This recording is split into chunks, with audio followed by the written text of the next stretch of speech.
হ্যাঁ বাতিজা আমি কাকা কইছে তোর কাছে কি মসজিদের হুজুরের নাম্বার আছে না? মসজিদের হুজুরের নাম্বার আছে তো কিনলে? ওই আর মামতোয়ালির বিয়ে তো বিয়েতে আরো দাওয়াত দেন হইলে হুজুরের এক বেলা খাওয়া মুখে খেয়াল করছি। বুঝলাম, নামের মামতো আলীর বিয়েতে দাওয়াত দেন, হুজুরে খাওয়াবেন, বিষয়টা কি আর ভাঙ্গি কন? ওমা আল্লাহ রে কত বউ বিপদ তুমি বাঁচাইছে তুই তাইলে জানোস না। আর মামুরেরা কুটি ফতি কি কইছি বুঝছস হ্যাঁ। একের 120,000 টাকা জিনিস লয়ে গেল হেতার কো চোখে লাগতো না। তাইলে যেহেতু আমি বিয়েতে দাওয়াত আইনো জিনিসপত্র তো আর দেওয়ান লাগতো না, হিলে বলি 1,000-1,500 টাকা খরচ করি হুজুরের দাওয়াত এক বেলা খাওয়াই দিমু খেয়াল করছি। ও হিলে নে অন দিতেন না নাম্বার? নাম্বার রাখ রাখ আর কল আইছে। ওমাই নে আর মামরে না। জি আসসালামু আলাইকুম মামা। ওয়ালাইকুম সালাম। রোকেয়ারও কইছি বিশুদ্ধরে চলে আইয়েন। ঠিক আছে মামা অসুবিধা নাই। ওকে আসসালামু আলাইকুম। কাকা কনে ফোন দিছে?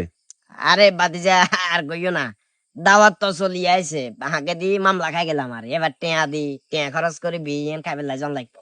তো হুজুরের দাওয়াত দিতেন না? আরে হুজুরের দাওয়াত দিব আর যদি রুয়াইয়েরা জানা হুজুরের দাওয়াত দিব, দাওয়াত জায়গা চাইয়ে না মনে করি হুজুরের দাওয়াত দিব মনে করছি দাওয়াত কাছে তো চলি আইছে। এই কারণে মানুষে কয় যে হকের ডান টপকে যায়, একার ফাইন করছে মামুরের দাওয়াত দিছে।